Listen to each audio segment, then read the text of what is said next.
민호야. 내가 이럴 줄은 몰랐다. 가정을 이렇게 망쳐놓고도 내가 사람이니? 엄마, 나도 인간이에요. 나도 힘들고 외로워서 그랬다고요. 안녕하세요. 가족은 행복을 주기도 하지만 때로는 상처를 주기도 합니다. 오늘은 한국의 한 어머니가 아들과 며느리 사이에서 겪은 갈등과 화해의 이야기를 들려드리려고 합니다.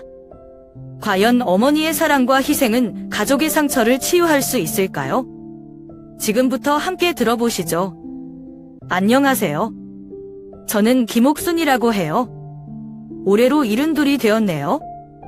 지금은 인천의 조용한 골목에 자리한 작은 단독주택에서 혼자 살고 있어요. 제가 사는 동네는 오래된 주택들이 많아서 그런지 고즈넉하면서도 사람 사는 냄새가 나요. 길거리에 나가면 아직도 김 여사님, 안녕하세요 하고 인사하는 이웃들도 있고요. 어쩌다 시장에 가면 사람 사는 정이 넘쳐서 참 좋아요. 하지만 집에 돌아오면 또다시 조용한 시간뿐이니 그게 쓸쓸하기도 하네요. 제 인생을 돌아보면 남들처럼 평범하면서도 평탄하지 않았어요. 남편은 제가 42이 될 무렵 갑작스럽게 세상을 떠났거든요. 별표 그날은 11월의 어느 추운 날이었어요. 별표 남편이 공장에서 일하다 사고를 당했는데 병원에 도착하기도 전에 그만. 그 순간이 아직도 제 머릿속에서 지워지질 않아요.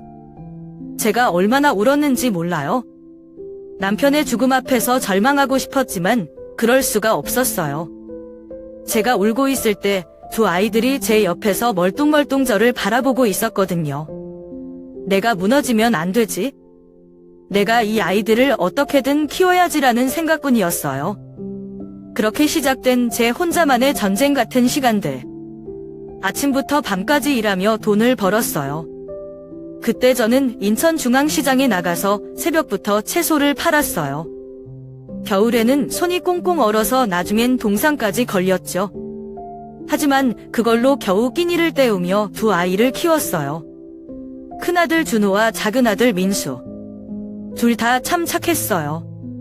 제 힘든 모습을 알기라도 했는지 둘은 사소한 것도 서로 양보하며 지냈어요.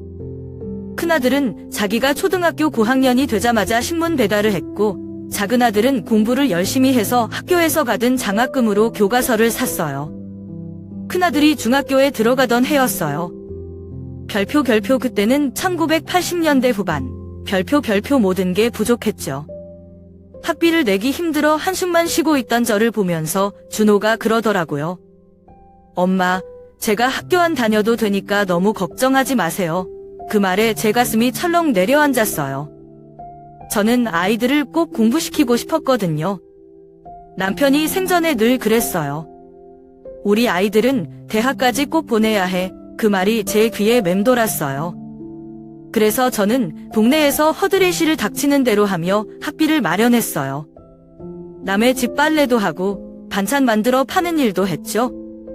지금 생각해보면 참 억척스럽게 살았어요. 그 시절 저의 유일한 낙은 아이들이 집에 와서 밥을 맛있게 먹는 모습이었어요. 아무리 힘들어도 저녁만큼은 꼭 따뜻한 밥을 차리려고 했어요. 김치찌개 하나라도 끓여놓으면 엄마, 최고예요. 하면서 잘 먹어주던 아이들. 그 모습이 제게는 가장 큰 행복이었어요. 하지만 한편으로는 아쉬워요. 저희 세대 어머니들은 늘 자식들을 위해 모든 걸 바쳤잖아요. 그래서인지 나이 들어서도 자식에게 기대고 싶어지는 마음이 있어요. 하지만 세상은 변했고 이제는 저처럼 혼자 사는 어르신들이 참 많아요. 요즘 젊은이들은 자기 삶을 중요하게 생각하니까요. 이런 이야기를 하면 어떤 사람들은 그래요. 이제는 좀 당신 자신을 위해 살아야지. 하지만 그게 어디 쉬운가요? 평생을 아이들만 바라보고 살아왔는데 이제 와서 제 자신을 위해 무언가를 한다는 게 낯설기만 해요. 오늘도 이렇게 혼자 중얼거리고 나니 마음이 조금은 후련하네요. 혹시 이런 제 이야기를 듣고 있는 분들이 있다면 궁금해요. 여러분의 어머니는 어떤 삶을 살아오셨나요? 여러분은 어머니에게 어떤 자식인가요? 나이 들수록 자꾸 묻게 돼요. 별표 나는 잘 살아왔던 걸까? 별표 이 질문에 대한 답은 결국 제 아이들의 행복한 얼굴에 달려있겠죠. 우리 집엔 두 아들이 있어요. 큰아들은 민호, 작은아들은 준서예요. 민호는 서울대라는 명문대를 졸업하고 지금은 대기업에서 관리자로 일하고 있어요. 준서는 대학에서 법을 공부하고 변호사가 되었어요. 둘 다 제 눈에 너무나도 자랑스러운 아이들이에요. 제가 시장에서 채소를 팔며 혹은 남의 집 빨래를 하며 번 돈으로 키운 아들들이 이렇게 훌륭하게 자라줬으니 제 삶의 가장 큰 보람이 바로 그거죠. 제가 지금 사는 동네는 오래된 집들이 많은 전형적인 인천의 주택가인데요. 이웃 아주머니들과 함께 이야기를 나누다 보면 저도 모르게 아이들 자랑을 하게 돼요. 우리 큰아들은 서울대 나왔고 작은아들은 변호사야 해. 그러면 아주머니들이 놀라서 그래요. 김 여사님, 진짜 대단하시네요. 혼자서 그렇게 잘 키우셨다니. 그 말을 들으면 저도 모르게 어깨가 으쓱해지면서 뿌듯해져요. 하지만 그런 말을 듣고 돌아오는 길에 문득 생각이 들 때가 있어요. 정말 제가 잘 키운 걸까요? 아니면 그저 아이들이 스스로 잘해준 걸까요? 큰아들 민호는 어릴 때부터 똑똑했어요. 초등학교에 다닐 때는 선생님들한테 칭찬을 많이 받았어요. 중학교에 들어가서는 수학 경시대회에서 상을 받아왔는데 제가 얼마나 기뻤는지 몰라요. 그날은 시장에서 남은 돈으로 삼겹살을 사와서 아이들에게 잔치를 해줬어요. 준서도 공부는 잘했지만 어릴 때는 그림 그리는 걸 더 좋아했어요. 그래서 제가 한때는 준서가 화가가 될 줄 알았어요. 그런데 고등학교에 가면서 갑자기 전마, 나 법을 공부하고 싶어 라고 하더라고요. 그때부터 열심히 공부하더니 결국 변호사가 되었죠. 두 아이들이 대학에 들어갔을 때는 정말 가슴이 벅찼어요. 하지만 그 시절도 쉽지는 않았어요. 대학 등록금은 어디서 나올까 하루하루 고민했죠. 민호가 서울대에 입학했을 때 제가 시장 아주머니들에게 자랑을 하니까 한 아주머니가 그러더라고요. 아이고, 자랑도 좋지만 등록금은 준비하셨대요. 그 말에 마음이 덜컥 내려앉았어요. 집에 와서 밤새 고민하다가 동네 신협에서 대출을 받았어요. 등록금을 내고 남은 돈은 민호에게 용돈으로 보냈어요. 그렇게 고생하며 두 아들을 졸업시키고 지금은 둘 다 나름대로 성공적인 삶을 살고 있어요. 민호는 바쁜 회사 생활 중에도 가끔 전화를 해요. 엄마, 오늘 뭐 드셨어요? 라고 물어보는 민호의 목소리를 들으면 하루의 피로가 싹 풀려요. 준서는 더 자주 찾아와요. 때로는 손주들과 함께 와서 집안을 떠들썩하게 만들어주죠. 그럴 때면 제가 직접 떡국이나 잡채를 만들어서 아이들에게 먹여요. 하지만 아이들이 잘 되면 모든 게 행복할 거라고 생각했던 제가 조금은 순진했던 것 같아요. 큰아들 민호는 회사에서 스트레스를 많이 받는 것 같아요. 가끔 통화할 때 덤마, 요즘 회사가 너무 힘들어요 라는 말을 할 때면 마음이 아파요. 준서는 변호사로 일하면서 억울한 사람들을 돕고 싶다는 꿈을 가졌지만 현실은 그리 녹록지 않다고 하더라고요. 그리고 무엇보다도 아이들이 점점 더 바빠지면서 제가 점점 외로워지고 있어요. 큰아들은 요즘 출장이 많아서 얼굴 보기가 힘들고 작은아들은 자기 가족을 챙기느라 바쁘죠. 그래서 어쩌다 한 번씩 아이들이 찾아와도 너무 빨리 돌아가 버려요. 문이 닫히는 소리를 들으면 마음 한구석이 허전해져요. 사람들은 그래요. 자식들이 잘 되면 부모는 편해질 줄 알았는데 꼭 그렇지만은 않다. 그 말이 맞는 것 같아요. 물론 아이들이 건강하게 잘 살고 있다는 게 제겐 가장 큰 위안이에요. 하지만 그럼에도 불구하고 가끔은 혼자 밥을 먹을 때 옛날이 그리워요. 작은 방에서 둘이 장난치던 아이들의 웃음소리가 자꾸 떠오르고요. 요즘은 시간이 흐를수록 이런 생각이 들어요. 내가 과연 이 아이들에게 좋은 엄마였을까? 아이들이 제게 전마 덕분에 여기까지 왔어요 라고 말할 때마다 마음이 따뜻해지지만 한편으로는 미안한 마음도 들어요. 혹시 제가 너무 기대가 컸던 건 아닐까? 혹은 제 욕심 때문에 아이들에게 힘든 순간들을 강요한 건 아닐까 싶기도 해요. 민호가 여자친구를 처음 집에 데려왔던 날이 아직도 기억나요? 그날은 별표 2012년 봄 4월의 맑고 따뜻한 날이었어요. 별표 저는 이른 아침부터 집안을 정리하고 민호가 좋아하는 갈비찜과 잡채를 준비했어요. 엄마, 오늘 정말 중요한 사람이 와요 라고 말하던 민호의 목소리에 살짝 긴장되기도 했지만 저는 평소처럼 밝은 얼굴로 맞이하려고 했어요. 드디어 문이 열리고 민호와 함께 들어온 그 여자분을 보는데 참 예쁘더라고요. 피부도 하얗고 키도 크고 한눈에 봐도 세련된 사람 같았어요. 이름은 지현이라고 했어요. 처음에는 저한테 공손하게 인사도 하고 제가 차려준 음식을 예쁘게 먹는 모습이 좋아 보였죠. 그런데 왠지 모르게 그 자리가 어딘가 서먹서먹했어요. 지현 씨가 너무 고급스럽고 도회적인 사람 같아서 그런지 우리 집 분위기와는 조금 동떨어진 느낌이 들었거든요. 그날 밤 민호에게 물어봤어요. 지현 씨 참 예쁘네.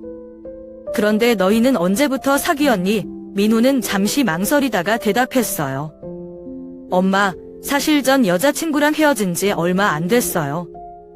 지현 씨는 저한테 큰 위로가 되어준 사람이에요. 그 말을 듣고 가슴이 조금 아렸어요. 민호가 5년 동안 사귀었던 그 여자애를 저는 꽤 마음에 들어 했거든요. 늘 밝고 소탈해서 우리 가족과도 잘 어울렸었죠. 하지만 저는 더 묻지 않았어요. 사랑은 당사자들의 몫이지 내가 간섭할 일이 아니야라는 생각이 들었거든요. 시간이 흘러 둘은 결혼하게 되었고 결혼식은 별표 2013년 10월 별표에 인천의 한 호텔에서 성대하게 치러졌어요. 제가 가장 신경 쓴 건 음식을 준비하는 일이었어요. 요즘은 뷔페식 결혼식이 유행이지만 저는 일부러 며느리에게 우리 가족은 집에서 직접 만든 음식으로 하자라고 제안했어요. 다행히 지현 씨도 버머님이 원하시는 대로 해요 라고 대답해줬죠. 그래서 밤새워 김치전, 불고기, 전복죽까지 손수 준비했어요. 하객들이 칭찬할 때마다 괜히 뿌듯했어요. 하지만 결혼 후가 문제였어요. 지현 씨는 평일에는 회사 일이 바쁘고 주말에는 민호랑 둘이 외출을 많이 하더라고요. 가끔은 여행을 간다고 해서 한 달 넘게 얼굴을 못 본 적도 있었어요. 그럴 때마다 저는 혼자 집에서 텅 빈 식탁을 보며 한숨이 나왔어요. 혹시 내가 뭘 잘못했나 하는 생각이 들 때도 있었어요. 지현 씨는 나쁜 사람은 아니에요. 저한테 무례하게 대하거나 싫은 소리를 한 적은 없어요. 그런데 대화도 거의 없고 제가 먼저 다가가야만 간신히 몇 마디 나눌 수 있었죠. 예전에 전 며느리감을 생각하면 아쉬움이 커질 수밖에 없었어요. 전 며느리감은 제가 밭일하러 나가면 따라 나와서 일손도 돕고 반찬 만들 때는 옆에서 재료를 다듬기도 했거든요. 하지만 지현 씨는 주방 근처에도 잘 오지 않았어요. 한 번은 민호와 단둘이 얘기할 기회가 있어서 물어봤어요. 민호야, 지현이가 우리 집에서 불편한 거 있니? 혹시 내가 뭘 잘못했니? 민호는 한숨을 쉬며 그러더라고요. 엄마, 지현이는 원래 좀 과묵한 편이에요. 엄마가 너무 신경 쓰지 마세요. 그 말을 들었지만 그래도 마음 한구석이 답답했어요. 별표 2020년 여름 별표 지현 씨가 첫 아이를 낳았을 때는 정말 기뻤어요. 손주가 태어나니 집안이 다시 활기를 찾을 줄 알았거든요. 그런데 손주가 자라면서도 제가 같이 보내는 시간은 많지 않았어요. 지현 씨가 아이를 데리고 본가보다는 친정에 더 자주 가더라고요. 엄마, 지현이가 친정어머니랑 더 가깝게 지내는 걸 이해해주세요. 아무래도 친정이 더 편하잖아요. 라는 민호의 말을 듣고 또 참고 넘어갔지만 제 마음속에 외로움이 쌓여갔어요. 요즘은 지현 씨를 보면서 복잡한 감정이 들어요. 며느리가 예쁘고 똑똑한 것도 감사한 일이지만 우리가 정말 가족처럼 가까워질 수 있을까 하는 고민이 계속돼요. 하지만 또 한편으로는 시대가 변했다는 생각도 들어요. 요즘 젊은 세대는 저희 때와 다르게 살아가잖아요. 며느리가 굳이 시어머니와 가까워야 한다는 것도 옛날 방식일지 몰라요. 그럼에도 불구하고 저는 가끔 바라는 게 있어요. 지현 씨가 저한테 어머님, 같이 점심 드실래요? 라고 한 번이라도 먼저 물어봐 줬으면 좋겠어요. 별표 2021년 가을 10월 5일 별표 제 생일이었어요. 평소와 다를 것 없는 아침이었죠. 아침 일찍부터 시장에 가서 반찬거리를 사오고 집을 깨끗이 정리하며 하루를 보냈어요. 사실 기대가 컸던 건 아니에요. 아이들이 바쁘게 사는 걸 아니까 그냥 전화 한 통만 와도 충분하다고 생각했어요. 그런데 하루 종일 전화벨이 울리지 않더라고요. 아침에는 큰아들 민호한테 전화가 올 줄 알았어요. 민호는 가끔 일이 바빠도 늦은 시간에 연락을 주곤 했거든요. 그래서 오늘은 좀 늦게라도 전화하겠지라고 스스로 위로하며 하루를 보냈어요. 점심즈음에는 작은아들 준서도 한 번쯤 연락을 할까 기대했지만 그마저도 없었어요. 혼자 밥을 차려 먹으면서 스스로를 설득했어요. 그래, 애들이 바쁜가 보지. 요즘 회사도 힘들고 준선애도 애기 키우느라 정신없을 거야 하지만 속으로는 서운한 마음이 커져만 갔어요. 늦은 오후가 되자 조용한 집안에 앉아있기가 더 답답해졌어요. 저도 모르게 거실 창문을 열고 이웃집을 기웃거렸어요. 그 집 할머니는 손자, 손녀들이 생일 축하한다고 온 집을 떠들썩하게 만드는 모습이 부러웠어요. 결국 저녁 8시가 넘어가면서 민호에게 전화를 걸었어요. 벨소리가 한참 울리더니 지현씨가 받더라고요. 지현씨 목소리는 평소보다 차분하면서도 조금 지쳐 보였어요. 어머님, 무슨 일이세요? 라고 묻길래 저는 애써 밝은 목소리로 대답했어요. 아니야, 별일은 없고 그냥 안부나 물어보려고 했어. 오늘 뭐 했니? 그런데 지현씨가 그제서야 조금 당황한 목소리로 말하더라고요. 아, 오늘 저희 외할머니 생신이라 다 같이 외가 쪽에서 모였어요. 지금도 다들 같이 있어요. 그 말을 듣는 순간 마음이 철렁 내려앉았어요. 저는 간신히 웃음을 지으며 말했어요. 아, 그렇구나. 그럼 이따가 민호한테 안부 전해줘. 지현씨가 짧게 네, 알겠습니다라고 대답하고 전화를 끊었어요. 전화를 끊고 나니 거실 소파에 앉아 멍하니 창밖을 바라보게 됐어요. 머릿속이 복잡했어요. 나는 그저 아이들의 생일마다 잊지 않고 작은 선물이라도 챙겨줬는데 내 생일은 아무렇지도 않은 날이 되어버린 것 같았거든요. 사실 저는 그런 날들 속에서 스스로에게 묻게 돼요. 별표 내가 괜히 전화한 걸까? 아이들에게 부담을 준 건 아닐까? 별표 하지만 그러면서도 한편으론 이런 생각도 들어요. 그게 부담이 될 정도로 내가 큰 걸 바란 걸까? 며느리 지현 씨와의 관계도 그렇지만 민호와의 대화에서도 미묘한 거리가 느껴질 때가 많아요. 민호는 결혼 전에는 제게 참 다정했어요. 회사에서 일이 힘들어도 엄마, 저녁 드셨어요? 하면서 전화를 하곤 했거든요. 그런데 결혼 후에는 왠지 모르게 저와의 대화가 형식적이 되어버린 것 같아요. 그날 밤 저는 혼자 김치찌개를 데워 늦은 저녁을 먹으면서 생각했어요.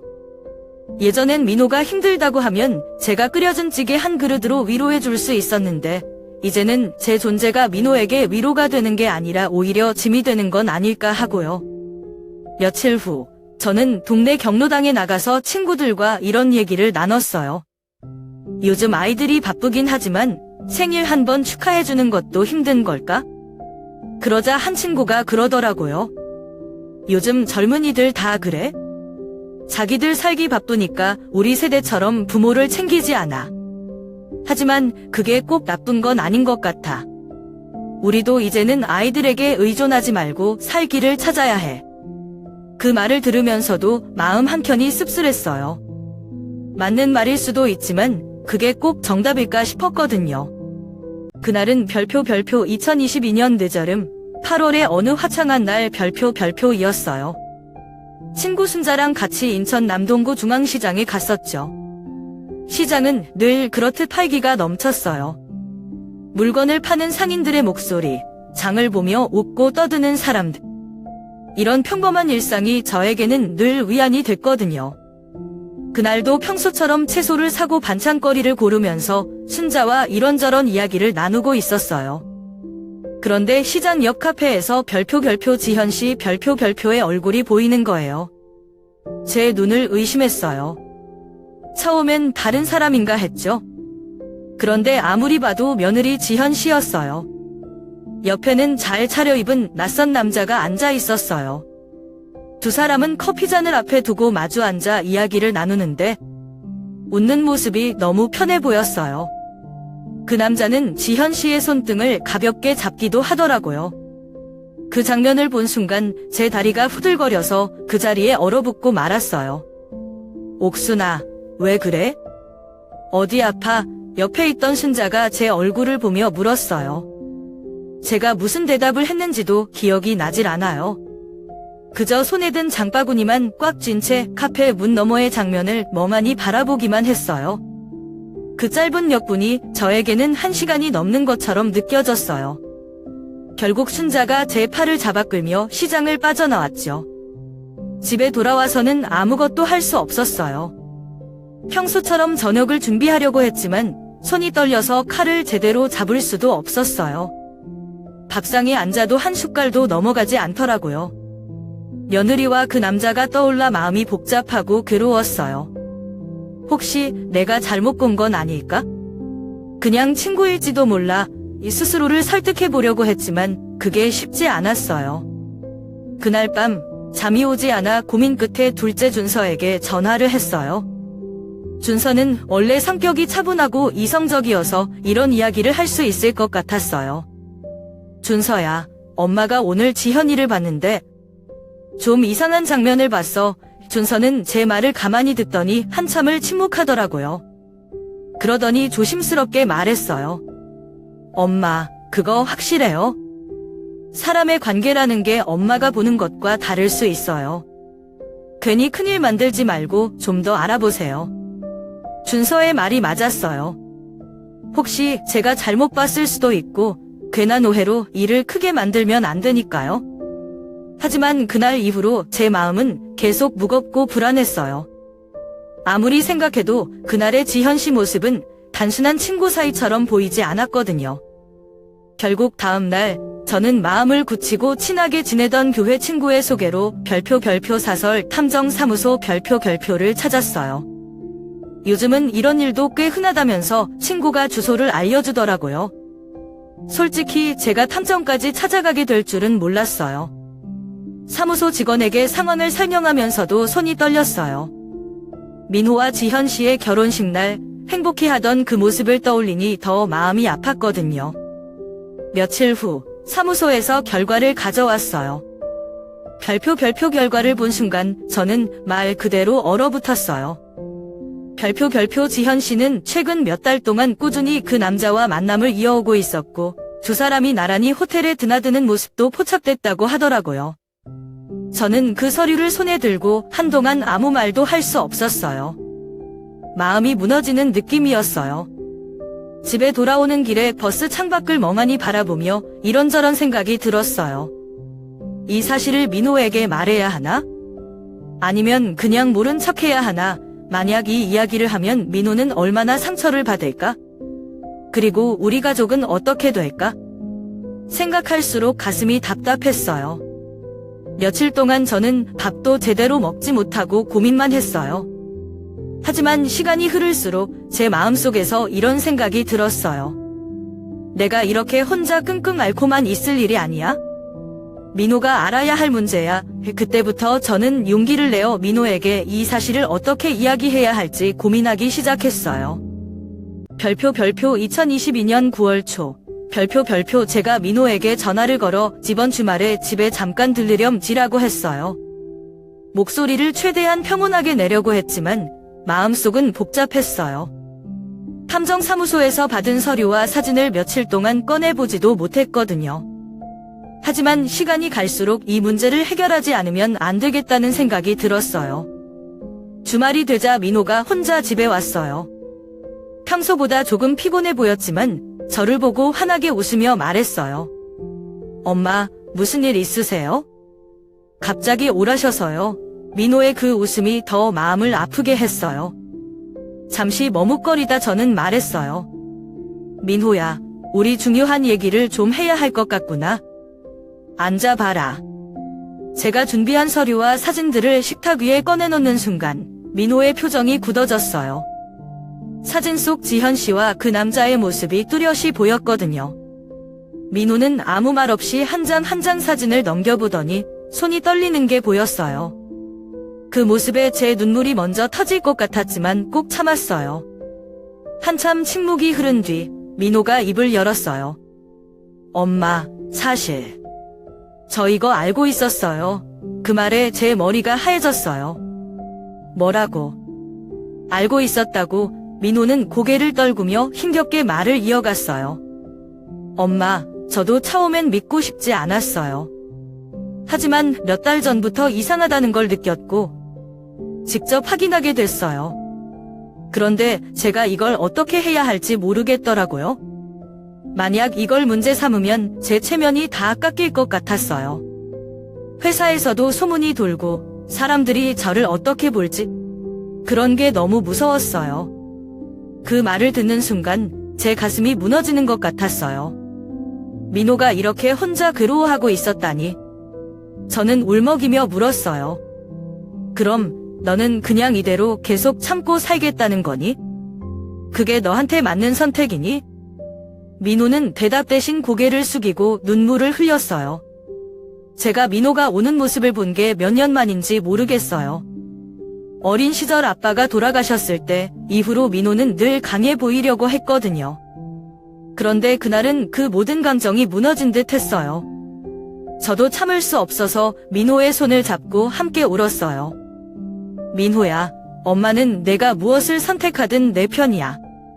하지만 내가 행복하지 않으면 엄마도 행복할 수 없어. 내 마음을 솔직히 말하고 너를 위해 행동해야 하지 않겠니? 한참 동안 두 모자가 그렇게 울었어요. 결국 민호는 저를 보며 말했어요.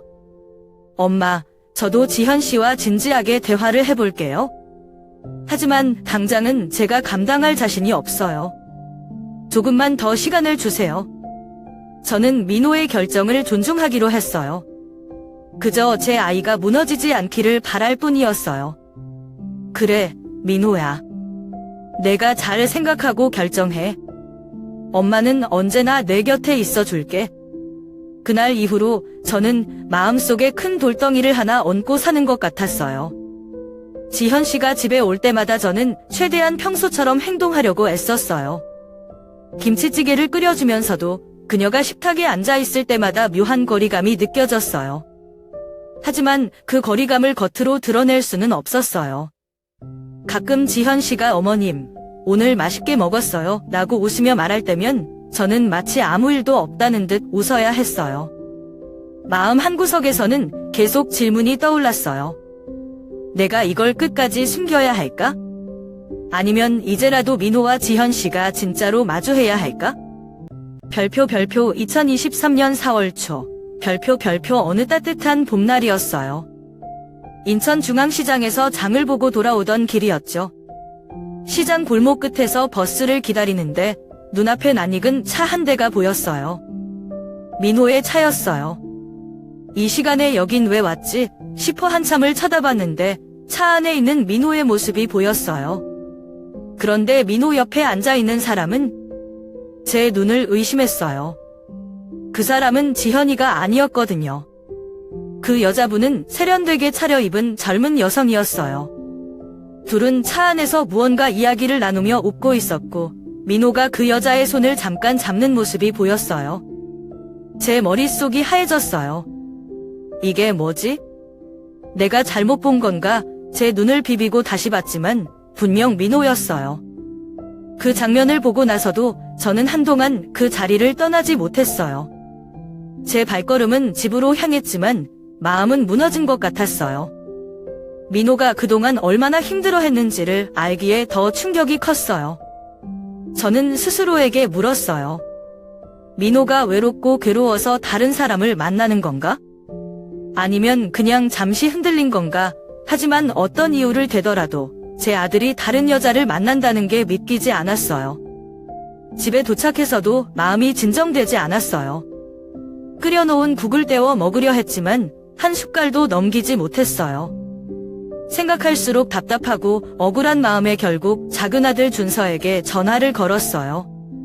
준서는 제 마음을 가장 잘 이해해주는 아이였거든요. 준서야, 엄마가 할 얘기가 있어? 준서는 퇴근 후 바로 집에 찾아왔어요. 작은 테이블에 마주 앉아 제가 본 것을 이야기하자 준서의 얼굴이 굳어졌어요. 한참 말이 없던 준서는 무겁게 입을 열었어요. 엄마, 그건 형한테 직접 물어보는 게 좋지 않을까요? 형이 왜 그랬는지 이유가 있을 거예요. 어머니가 괜히 개입하시면 일이 더 커질 수도 있어요. 그래도 이건 잘못된 거잖니? 지현이도 모르게 다른 여자를 만나는 게 옳은 일이야. 저는 울컥하며 목소리를 높였어요. 준서는 한숨을 쉬며 조용히 말했어요. 엄마, 어쩌면 형도 감당할 수 없는 무언가가 있었을지 몰라요. 형수님과의 관계가 지금 어떤지 엄마가 아는 것보다 더 복잡할 수도 있어요. 하지만 이건 형이 스스로 해결해야 할 문제예요. 어머니까지 개입하시면 더 힘들어질 거예요. 준서의 말을 듣고도 저는 마음이 놓이지 않았어요. 그렇다고 바로 민호에게 물어볼 용기는 나지 않았어요. 그럼 나는 이제 뭘 해야 할까? 혼자 이 질문을 되풀이하며 밤을 꼬박 새웠어요. 며칠 후 민호가 저녁에 찾아왔어요.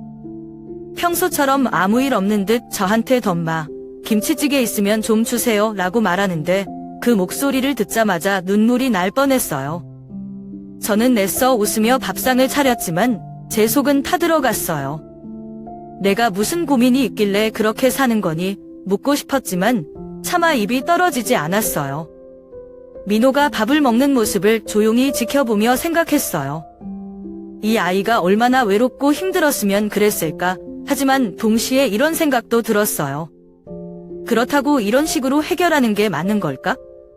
그날 밤, 저는 오랫동안 민호의 방에 불이 꺼지길 기다리다 제 방으로 돌아왔어요. 침대에 누워 천장을 바라보며 수없이 고민했어요.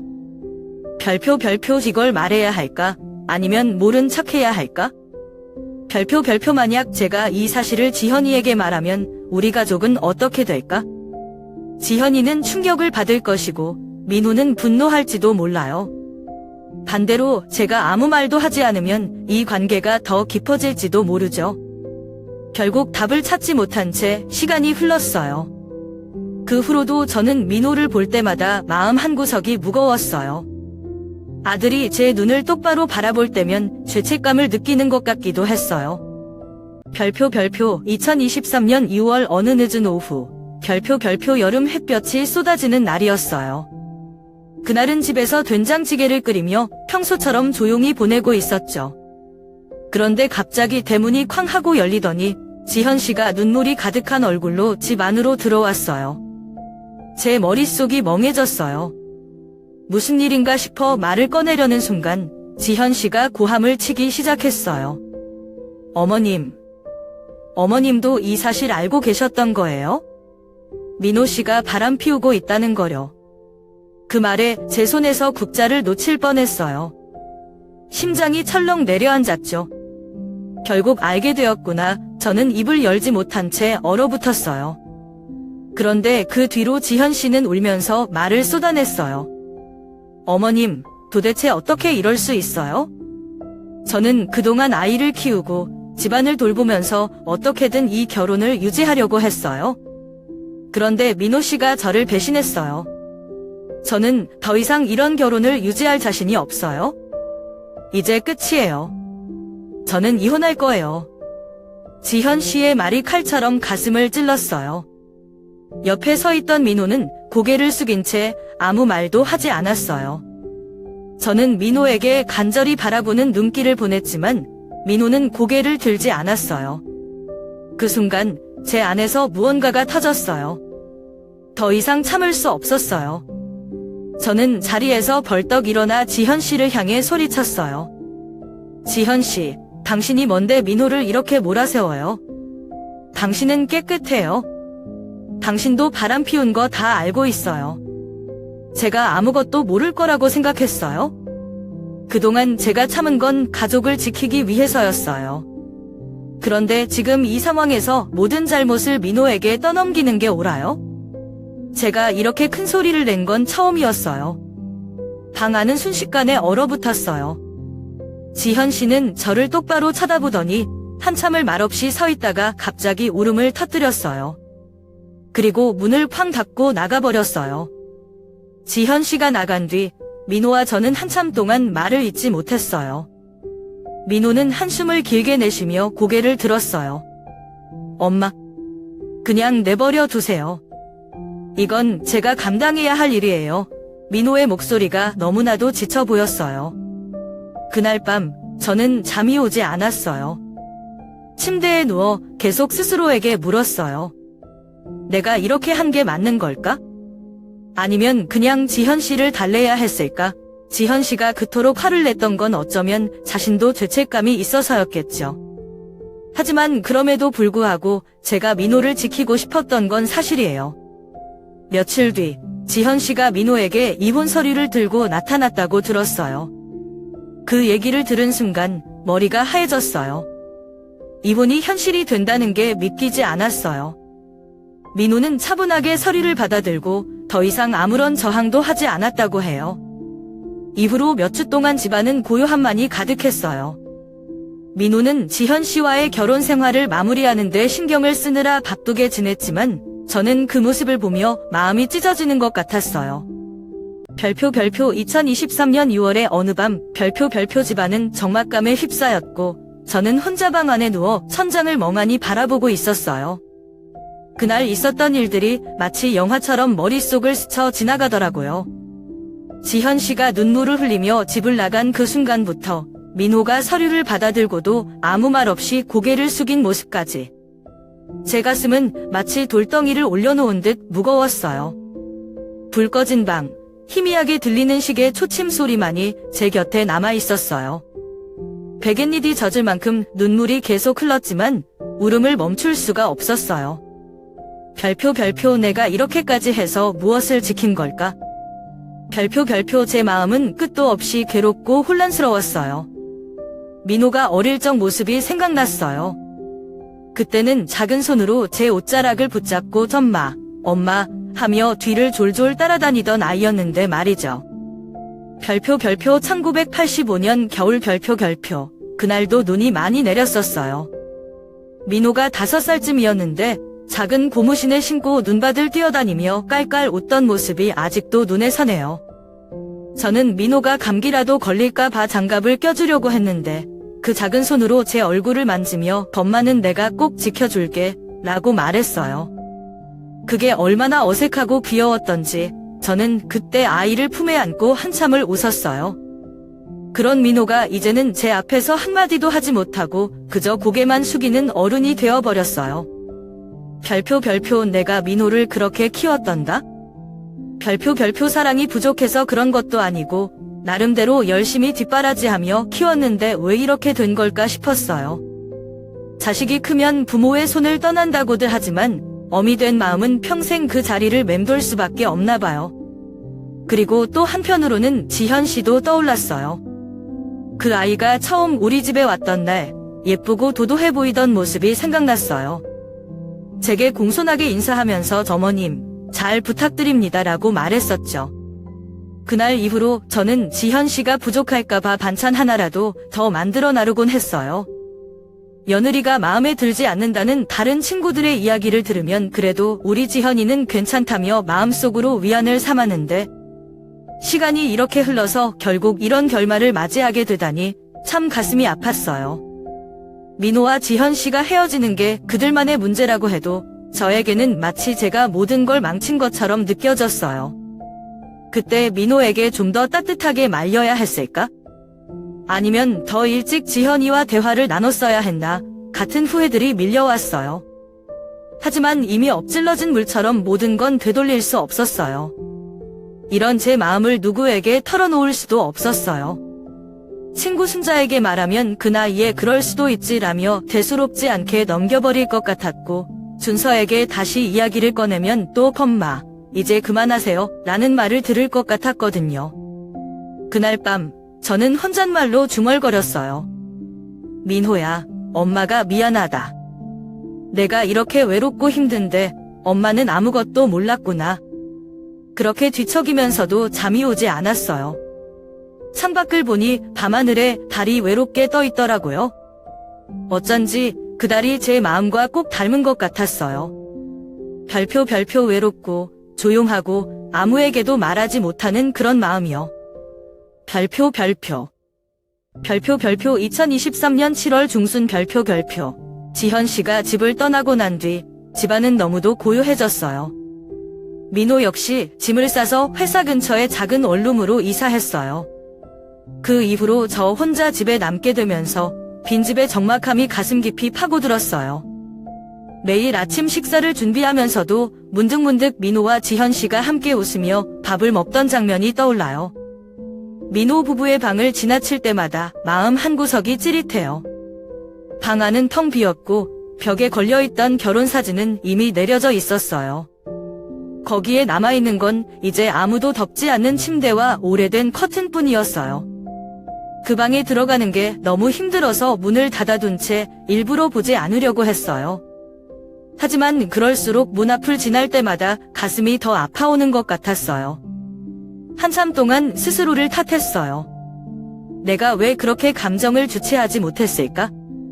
그냥 조용히 있었더라면 가족이 깨지지 않았을 텐데. 민호와 지현 씨의 이혼이 꼭 제 탓만은 아니겠지만 그날 제가 했던 말들이 상황을 더 악화시켰다는 생각이 들었어요. 며칠 전 동네 경로당에 나가 친구들에게 이런 이야기를 했어요. 애들 문제에 괜히 나섰다가 이렇게 된 것 같아. 내가 가만히 있었어야 했는데. 그랬더니 친구 신자가 그러더라고요. 옥순아, 내가 그때 아무 말도 안 했으면 더 큰 문제로 이어졌을 수도 있어. 내가 나서서 말한 건 잘못이 아니야? 그냥 그 아이들 인연이 거기까지였던 거야. 을신자의 말이 위로가 되긴 했지만 제 마음 한구석에서는 여전히 무거운 돌덩이가 내려가지 않았어요. 민호가 이혼한 뒤로 아이가 얼마나 변했는지 저는 한눈에 알 수 있었어요. 전화를 걸면 늘 짧은 대답만 했어요. 민호야, 요즘은 어떻게 지내니? 엄마, 괜찮아요. 그냥 일하고 있어요. 걱정하지 마세요. 늘 같은 말투였어요. 하지만 그 짧은 대답 속에서도 아이의 피로와 슬픔이 느껴졌어요. 민호가 괜찮지 않다는 걸 제가 모를 리 없었어요. 별표 7월 말 별표. 민호가 이사간 집을 찾아가 보기로 결심했어요. 원래는 전화로 물어보고 가려고 했지만 왠지 미리 말하면 민호가 싫어할 것 같아서 갑작스럽게 찾아갔어요. 문을 두드리자 민호가 약간 당황한 얼굴로 문을 열더군요. 엄마, 갑자기 왜 여기 오셨어요? 집 안으로 들어가니 그 모습에 제 눈이 휘둥그레졌어요. 거실에는 빈 맥주캔과 배달음식 포장지가 쌓여 있었고 식탁 위에는 먹다만 컵라면이 그대로 놓여 있었어요. 바닥에는 여기저기 옷가지가 흩어져 있었고 집 안 공기는 무겁고 차가웠어요. 민호야, 너 이렇게 살고 있었니? 이게 뭐야? 저는 목소리를 낮추려 했지만 놀라움의 감정을 숨길 수 없었어요. 민호는 머리를 극적이며 억지로 웃더니 말했어요. 엄마, 그냥 요즘 조금 바빴어요. 치울 시간이 없어서 그래요. 민호의 얼굴을 보니 살이 많이 빠져 있었고 눈 밑에는 짙은 다크서클이 드리워져 있었어요. 아이가 이렇게 무너져 있는 모습을 보니 가슴이 미어졌어요. 저는 민호의 손을 잡고 식탁 앞에 앉혔어요. 민호야, 내가 얼마나 힘든지 엄마도 알아. 하지만 이러다간 내 몸이 먼저 망가져 버릴 거야. 이제 그만 잊고 새로 시작할 생각을 해야 하지 않겠니? 민호는 고개를 떨구고 한참 동안 아무 말도 하지 않았어요. 그러다 겨우 입을 열더라고요. 엄마, 저도 잊으려고 노력해요. 그런데 제가 너무 한심하게 느껴져요. 가족도 지키지 못하고 자존심도 지키지 못하고 결국 아무것도 아닌 사람이 된 것 같아요.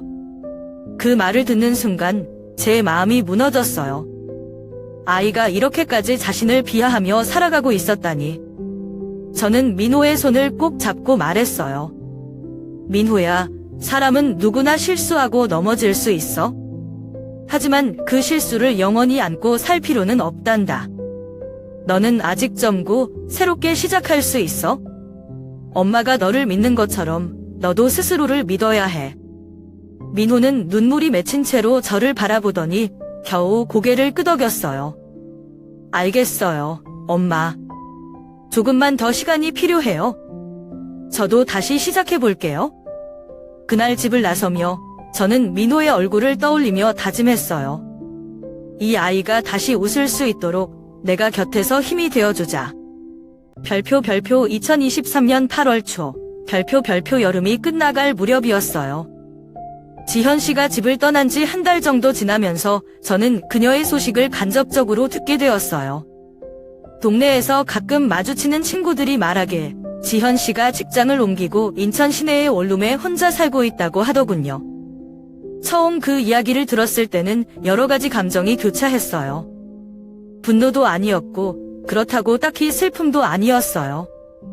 그냥 뭔가 아쉬운 마음과 고모함이 뒤섞인 묘한 기분이었어요.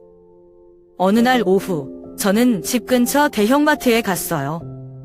장바구니에 생필품을 하나씩 담으며 이런저런 생각에 잠겨 있었는데 문득 익숙한 얼굴이 눈에 들어왔어요. 별표 지현씨 별표였어요. 그녀는 카트에 과일과 채소를 담고 있었는데 눈에 띄게 살이 빠져 보였어요. 짙게 화장을 한 것도 아니었고 평소처럼 세련된 옷차림도 아니었지만 어딘가 쓸쓸하고 차분해 보였어요. 그녀도 저를 본 모양이었어요. 잠시 멈칫하더니 고개를 숙여 조용히 인사를 했어요. 안녕하세요, 어머님. 저는 순간 어떻게 반응해야 할지 몰라서 그냥 가볍게 고개를 끄덕이며 인사를 받았어요. 그래, 잘 지내고 있니? 짧게 물었지만 제 목소리는 스스로 들어도 어색하게 들렸어요. 지현 씨는 잠시 망설이다가 네, 잘 지내고 있어요. 어머님도 건강하시죠? 라고 말했어요. 그 말 뒤로 대화는 더 이어지지 않았어요. 그녀는 약간 당황한 듯 다시 고개를 숙이고는 서둘러 다른 쪽으로 걸어갔고 저도 장바구니를 다시 잡았어요. 집으로 돌아오는 길에 저는 그녀와의 짧은 만남을 계속 떠올렸어요. 그녀의 모습이 참 낯설면서도 어딘가 익숙했어요. 아마 그녀도 저처럼 이혼이라는 큰 변화를 겪으면서 많이 달라졌겠죠. 사실 저는 지현 씨를 미워하지 않아요. 그녀가 민호와 결혼 생활을 유지하지 못한 건 안타까운 일이지만 그건 두 사람의 몫이었으니까요. 이제 와서 제가 누군가를 탓할 이유도 필요도 없어요. 하지만 그녀를 볼 때마다 한 가지 질문이 떠올라요. 별표 그 시절 우리가 조금 더 서로를 이해하려고 노력했다면 달라졌을까? 별표 지현 씨가 우리 가족에 처음 들어왔을 때 저는 그녀와 친해지기 위해 나름대로 애를 썼어요. 맛있는 음식을 해주려고 하고 자주 대화를 시도하려 했죠. 하지만 지현 씨는 늘 적당한 거리에서 저를 대했어요. 그게 그녀의 성격일 수도 있고 아니면 그때부터 우리 사이에 보이지 않는 벽이 있었던 걸지도 몰라요. 그녀와의 만남 이후로 저는 가끔 그녀의 새 삶이 궁금해졌어요. 직장에서 잘 적응하고 있는지, 혼자 사는 건 괜찮은지, 혹시 건강은 나빠지지 않았는지요. 한편으로는 그녀가 새로운 사람을 만나 행복하게 살았으면 좋겠다는 생각도 들었어요. 그러면서도 제 자신에게 솔직히 묻게 돼요. 별표 나는 정말로 그녀를 용서한 걸까? 아니면 그냥 지나간 일을 억지로 잊으려 하고 있는 걸까? 별표 그 질문에 대한 답을 찾기란 쉽지 않더라고요. 어느 날 친구 순자와 이런 이야기를 나눴어요. 순자야, 지현이를 다시 보니 마음이 참 이상하더라. 화도 나지 않고 그렇다고 속이 후련하지도 않아서 그러자 순자가 그러더군요. 옥순아, 그건 내가 아직 그녀를 사랑하는 마음이 남아있어서 그래. 사랑이라는 게 꼭 좋아서만 남는 게 아니거든. 미련이 남아도 그게 결국 사랑이지. 그 말을 듣고 한참을 곱씹었어요. 그녀가 한때 우리 가족이었고 제가 나름대로 사랑했던 사람이었다는 사실은 변하지 않으니까요. 별표 2023년 9월의 어느 저녁 별표 민호가 전화를 걸어왔어요. 요즘은 제가 먼저 연락하지 않으면 잘 연락을 하지 않던 민호라서 조금 의아했어요. 엄마, 시간 괜찮으시면 주말에 밥 한 번 먹어요. 목소리가 평소보다 차분하고 진지했어요. 그렇게 주말이 되었고 우리는 집 근처 작은 한정식집에서 만났어요. 그곳은 민호가 대학생 때 가족끼리 자주 갔던 곳이라 익숙한 분위기였어요. 민호가 먼저 도착해 있었고 저를 보자 자리에서 일어나 인사했어요. 엄마, 여기 앉으세요. 음식이 나오기 전까지 민호는 아무 말도 하지 않았어요. 저는 괜히 이런저런 이야기를 꺼내며 분위기를 풀어보려 했지만 민호는 그저 고개를 끄덕이거나 짧게 대답할 뿐이었어요. 그런 모습에 아직도 많이 힘들구나 싶어 가슴이 아팠어요. 한참을 기다리다 음식이 나온 뒤 민호가 젓가락을 내려놓고 조용히 입을 열었어요. 엄마, 요즘 계속 생각해봤어요. 제가 이렇게 사는 게 맞는 걸까 하고요. 그 말에 저는 손을 멈추고 민호를 바라봤어요. 그의 얼굴에는 피곤함과 슬픔이 섞여 있었지만 어딘가 단단한 결심이 느껴졌어요. 엄마, 저 이제는 이 상태로 더 살고 싶지 않아요. 처음엔 그냥 참고 견디면 괜찮아질 줄 알았는데 시간이 지나도 제자리 걸음인 것 같아요. 그래서 다시 시작해 보려고 해요. 그 말을 듣는 순간 제 눈물이 나올 뻔했어요. 그동안 민호가 얼마나 자신을 괴롭혀왔는지, 얼마나 힘들게 견뎌왔는지를 알기에 그 결심이 얼마나 큰 용기를 필요로 했는지 알았거든요. 잘 생각했다. 민호야, 저는 그의 손을 잡으며 말했어요.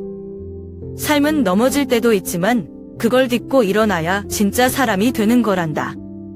내가 이렇게 마음을 다잡아줘서 엄마는 너무 고맙다. 민호는 한숨을 내쉬며 미소 지었어요. 엄마, 아직은 어떻게 해야 할지 구체적으로 모르겠어요. 하지만 조금씩이라도 앞으로 나아가려고 해요. 회사 일도 다시 열심히 해보고 운동도 다시 시작해보려고요. 그 말을 들으니 저는 가슴 한편이 조금 가벼워지는 느낌이 들었어요. 그럼 엄마랑 산책도 가자. 운동도 좋지만 내가 걷는 동안 엄마랑 이야기하면서 내 마음도 풀 수 있을 거야. 그러자 민호는 고개를 끄덕이며 오랜만에 환하게 웃었어요. 그날 이후 민호는 조금씩 달라졌어요. 전처럼 자주 연락을 하진 않았지만 가끔 전화를 걸어 엄마, 요즘 잘 지내요? 하고 물어보기도 했고 저를 집 근처로 불러 차 한잔하며 이런저런 얘기를 나누기도 했어요. 민호의 목소리에서 예전의 어두움이 점점 사라지는 게 느껴졌어요. 저는 민호가 말했던 다시 시작한다는 결심이 쉬운 일이 아니라는 걸 잘 알아요. 하지만 그가 그렇게 결심했다는 사실만으로도 제겐 큰 위로였어요. 자식의 고통을 보고도 아무것도 해줄 수 없는 어미로서 민호의 그 작은 변화가 얼마나 소중한지 몰라요. 별표 2023년 10월의 어느 맑은 가을날 별표. 민호가 저녁 무렵에 전화를 걸어왔어요. 요즘은 예전보다 밝아진 목소리로 가끔 안부 전화를 주곤 했는데 그날은 조금 특별한 소식을 전하더군요. 엄마, 이번 주말에 집에 갈게요. 그런데 저 친구를 하나 데려가도 될까요? 그 말을 듣는 순간 저는 깜짝 놀랐어요. 이혼 이후로 민호는 저를 포함한 누구에게도 누군가를 소개한 적이 없었거든요. 너무 놀란 나머지 한동안 말을 잇지 못하자 민호가 웃으며 말했어요. 엄마, 그냥 편하게 생각하세요. 부담 갖지 마시고요. 전화를 끊고 나서도 한참 동안 그 말을 곱씹었어요. 친구를 데려온다고? 그게 어떤 의미일까? 설렘과 걱정이 교차했어요. 그래도 민호가 누군가와 다시 가까워질 용기를 냈다는 사실이 기뻤어요. 주말 아침, 저는 민호와 그의 친구를 맞이하기 위해 이른 새벽부터 음식을 준비했어요. 전복죽을 끓이고 잡채와 불고기를 만들며 오랜만에 정성을 다해 밥상을 차렸어요. 너무 준비하면 부담스러울까 싶으면서도 이게 제 나름의 환영 방법이라 멈출 수가 없었어요. 드디어 오후가 되자 민호가 초인종을 눌렀고 저는 서둘러 문을 열었어요. 민호와 함께 한 여자가 서 있었어요. 별표 민호보다 약간 어린 듯 보이는 단정한 외모의 여성 별표이었어요.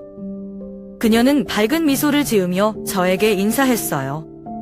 안녕하세요, 어머님. 저는 송하영이라고 합니다. 이렇게 뵙게 되어 정말